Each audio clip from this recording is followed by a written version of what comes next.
Hey guys, this is Mariana, and today I'm going to talk to you about 3 books that I would recommend for getting in the mood for Halloween if you're a scaredy cat. I have a couple of friends who are very scared of watching every single horror movie, even when we tell them it's not scary, like they won't watch it. They're absolutely terrified of everything.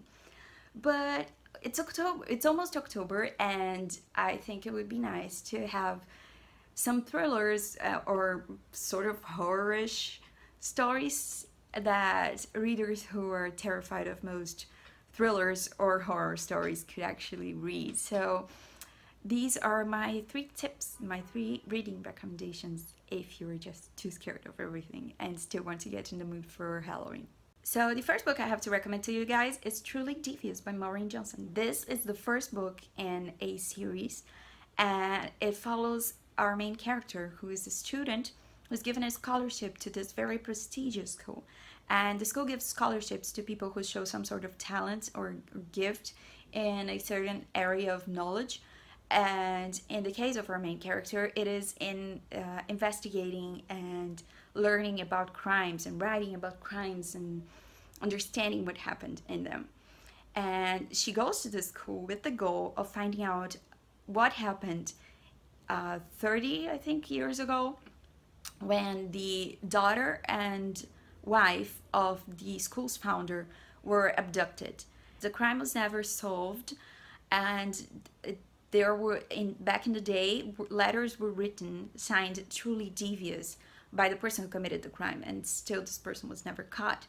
And our main character wants nowadays to find out what actually happened in this crime, and the best way to do that is to study in the school. However, once she starts digging into the story, new crimes start happening, also signed by Truly Devious, which leads us to believe that Truly Devious is somehow returned all these years later. It's really interesting. All the characters are very well developed and have very interesting personalities. Like, I have a terrible memory, and I can still tell you most of what happens in this book, even though I read it in, I don't know, February. And all the characters are very fleshed out, and everything that happens is very easy to explain. Like, you know, this character would act in this way. Everything makes sense. Everything is very coherent. There are some loose ends in the end because this is a series. So if you read the first book, you're not going to get every single explanation out of it. But this is written for young adults, and it's really fun. Like, it has all these teenagers, and it's not very heavy. It doesn't have a heavy touch to it, even though it deals with murder and abduction and all of that. Like, this is a very interesting book and a very promising series, to be honest. So if you're scared of thrillers, this is a very good way to start. This is honestly the only young adult thriller that I read and thought, hey, this is really good. So make sure you pick this one up if you like young adult stories and are ready to dive into thrillers but are too scared of picking up actual thrillers. This is a very good one.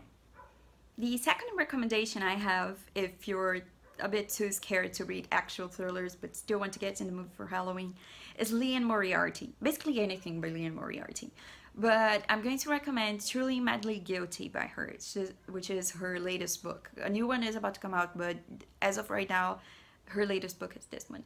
And I could recommend you Big Little Lies, but I think everyone knows about it because of the TV show. So this one is still a very cool Liane Moriarty story, and it follows a group of people who have become estranged by a certain event. You don't know what happened. You just know that these people are having a hard time talking to each other, and that something very traumatic happened to them in the past, in the recent past. So you're following 2 timelines. One is getting away from what happened, and the other is getting to what happened. So you're following a timeline that is like 1 month before the day, and 3 weeks before the day, X hours before the day, before the moment happened.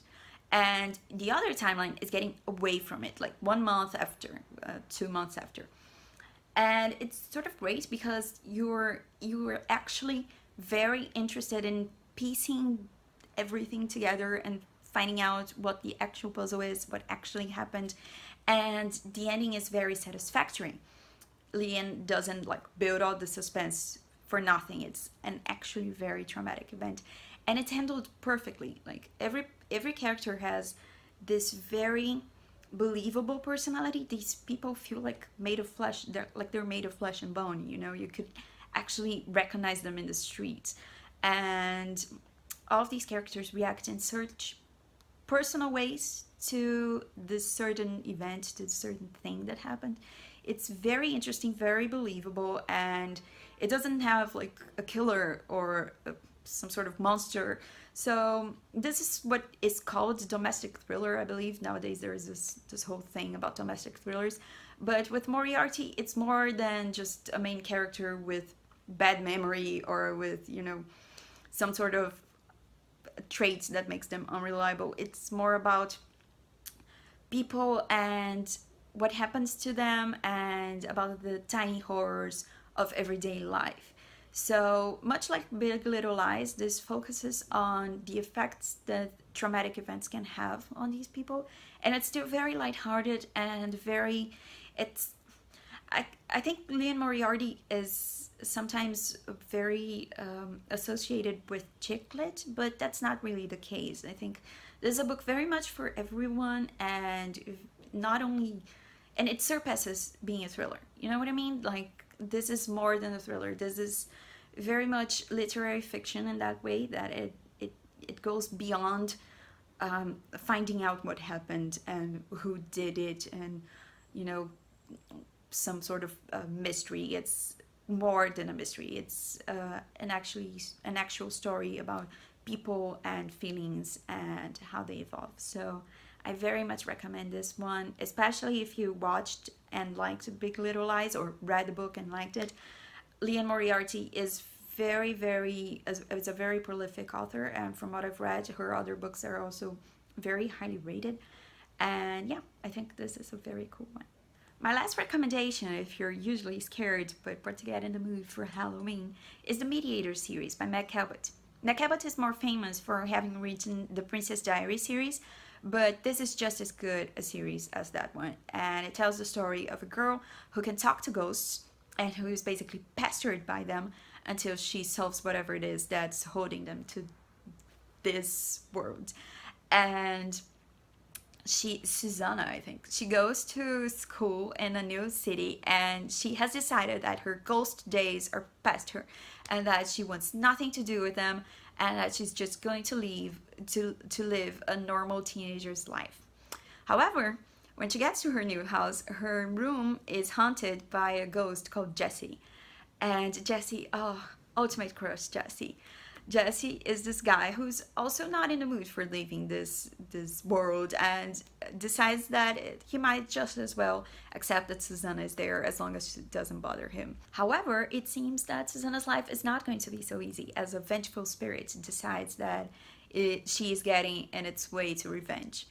And the first book in the series follows basically this story, but there are more books, and you sort of get to know a bit about the past of Jesse and about Susanna's past, and see their relationship evolve. And each book has this sort of episodic nature in which you see a case that is presented and then developed and then closed. But at the same time, the entire series sort of tells a much bigger story, which involves Susanna and Jesse. And it's really interesting. I remember reading this as a teenager when I was very much impressionable, and I was like 14 or 15 and very much enjoying it. And I think this is basically for everyone, even though it's marketed as young adult. It's a very fun read, and it shouldn't be just for young adults. I think an adult would have just as much fun with it. In fact, I think most children would actually be fine with reading it. So if you're really scared and you're in the mood for some fun, sort of chick lit-ish book, then I very much recommend the Mediator series by Meg Cabot. So that's it for today's recommendations. I hope you guys found something nice to read. If you enjoyed this video, please click the like button and make sure you subscribe if you want to see more in the future. And please let me know more genres you would like to see recommendations on, because I would just pick up books that I liked and talk to you about it, and maybe you'll find a great next read. So I'll see you guys soon. Bye.